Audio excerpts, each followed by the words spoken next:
one thing you touched on earlier was native games. So that obviously had a lot, like especially a couple of years after that. Then you had the original version of SteamOS, and that was Hmm. a big shift in what Valve was doing. Because if I remember from the time, that was when Windows was first coming out with their Windows Store, and I know that Valve was fairly worried about what was going to happen, whether the platform was going to become similar to what macOS is, where Hmm. yes, you can download things from the web, but most people don't. They all download it from this store, so they weren't really sure like what was going to happen and sort of use Linux to hedge their bets. So when Hmm. SteamOS came along, what were your initial thoughts about it? Did you think that they were going about it in a did you think that native gaming was actually going to become a widespread thing, or did you hope maybe they did something different?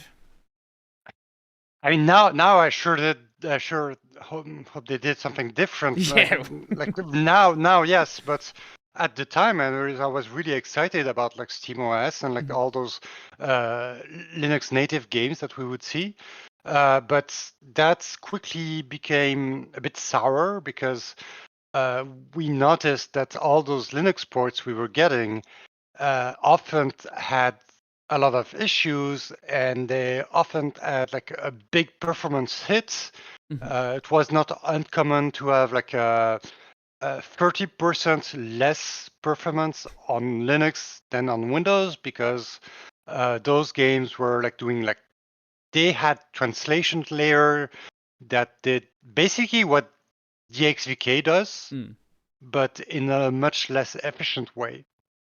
So um, yeah, that was the case like for Feral Interactive games, uh, like all games like Borderlands. I think Borderlands has had a pretty big performance hit. Tomb Raider also was not as good, and it became like kind of better. The ports released by Virtual Programming, so that was like one that made people upset was it was not native enough.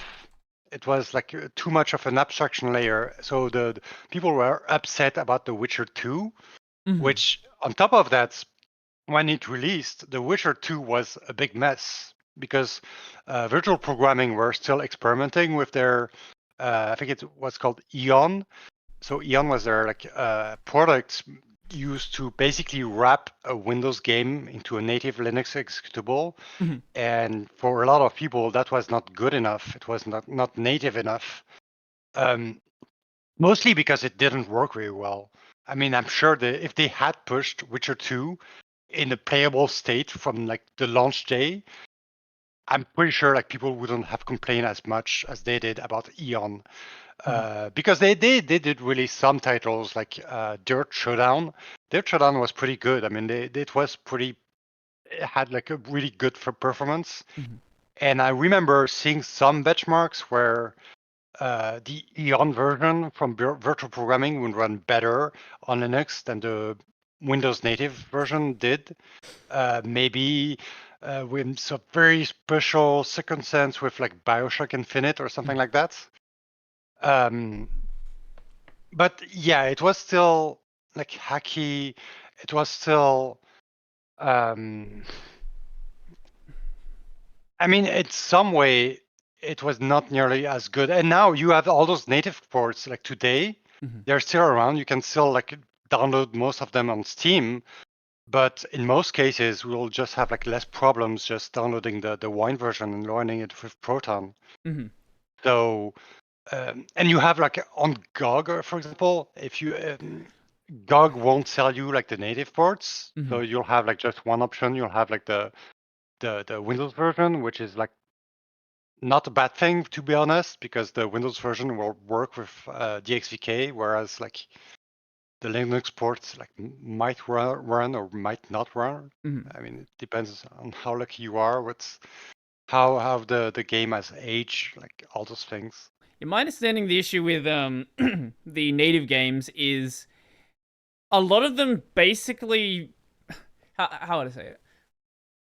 The games are ported in a way that makes them still operate the same way that like a regular package would, where if a package gets abandoned and its dependencies start getting very, very shifted from what is available on your system, you're just gonna have the game not work. So Mhm.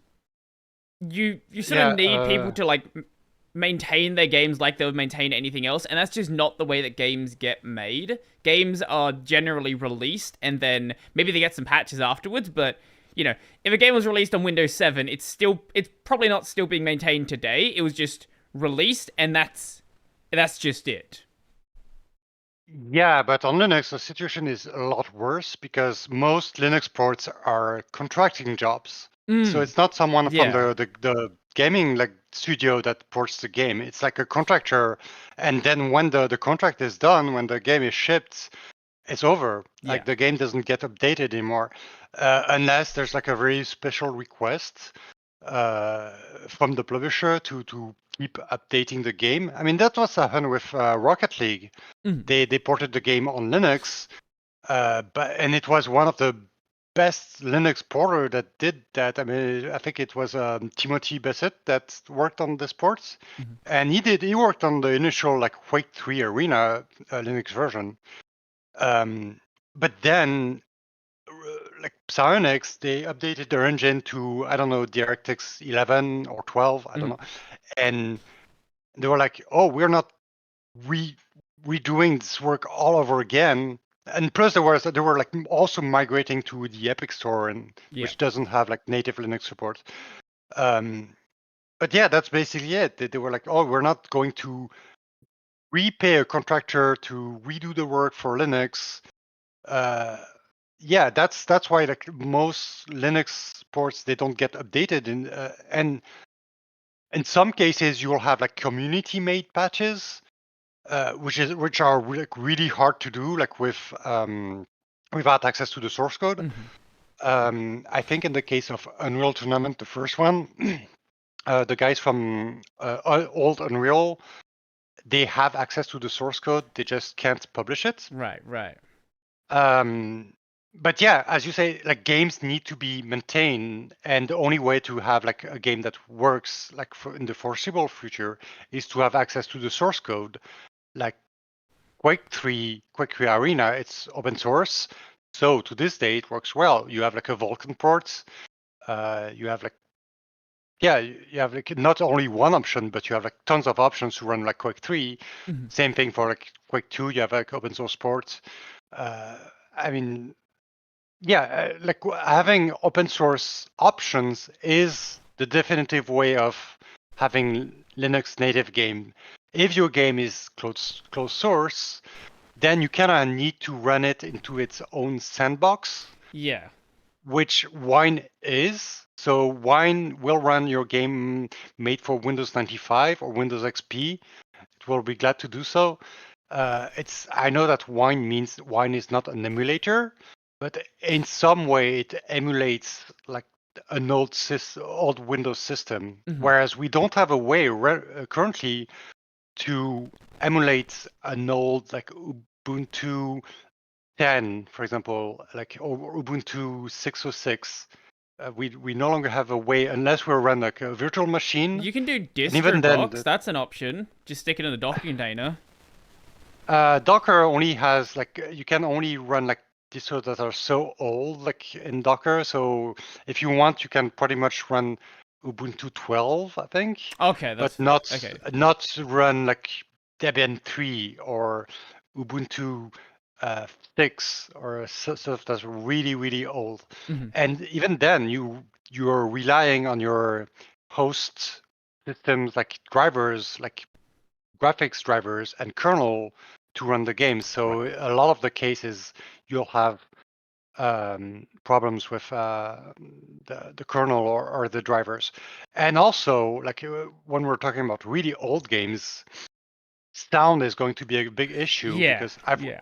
I've worked on some kind of like Docker layer for running old games, and it kind of works, except that you still need to have like a translation layer for OSS. Mhm. And just yesterday, I was trying to get it working again, like Heretic 2. Heretic 2, which is like a game that has been abandoned by everyone, by its publisher, by its developer, by Loki. I mean, Loki doesn't exist anymore, but um, there's like no not real community patch for it, and I still can get it running Hmm. on Linux, but getting the sound in this game is like plain impossible. Hmm. Even harder than that, and that one I abandoned a long time ago, because the reason I keep going back to Heretic 2 Linux is that the Windows version is also a pain to get working. Hmm. The other one that's painful for Linux is like Kingpin, Life of Crime, which is impossible to get the sound working. Like you can get the game working with a lot of work, or at least you could, like a few years ago. Hmm.